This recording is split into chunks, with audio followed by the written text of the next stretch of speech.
I got a good question here, and this is from Deb from New York City. And Deb, I really like this question, and I'm going to give you the answer here, and I'm going to have these guys chime in. She says, so you believe you can't be successful if you don't go to events? Weren't people successful before they had events? I realize they're a booster for a lot of people, but I don't believe the company should charge us for them. We are promoting their products. What's your thoughts on this?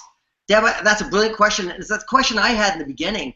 I didn't understand why we were doing this. And what I realized is our job as marketers, there's an agreement between the company and us. Now, we can build our own business here. It's as big as we want to build it. And this is good news because the company handles all the logistical stuff, the manufacturing and the software application stuff, the employee things, all that, the legal, the kind of minutia of a business. Typically, most of us don't want to handle.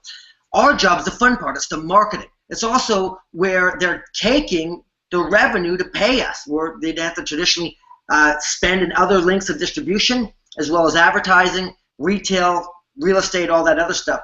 That money's split between saving the consumer money and giving us money for acquiring the customer. So it's our job, the marketing. Now, events, the company doesn't need to put those on at all.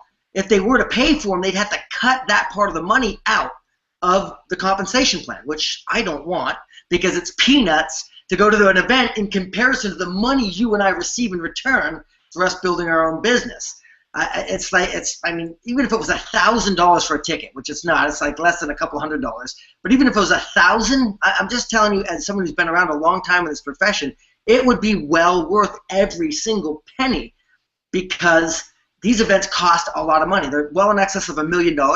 The company wouldn't even put on that expense. They don't need to. They're like, okay, you just go market, go do your thing.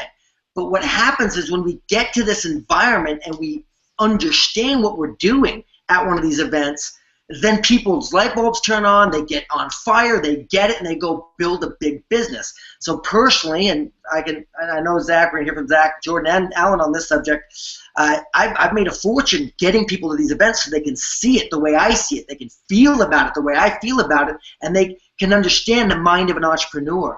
Because it's a very different thinking. It's a different mindset going from being raised as an employee, which I was. I don't know you, Deb. I just see your name here on a computer screen. But judging by this, I would understand that you probably, and again, I could be completely wrong about this, probably don't have a lot of entrepreneurial experience. Because as an entrepreneur, we're going to lion's share of the revenue.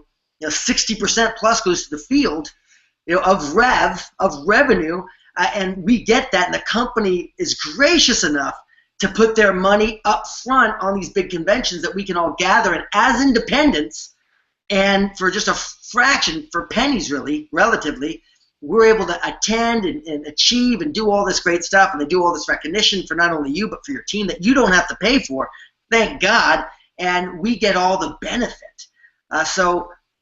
Can you be successful without events? You know what? Probably. I haven't met the person that's really wildly successful. I've met people who make good money, but I haven't met the person who's built a very large network of maybe of them not going to events, or at least they have a huge team of people going to these events. Because it's the glue, it's kind of what makes us all work together. It's the social network. It's that experience. Anyway.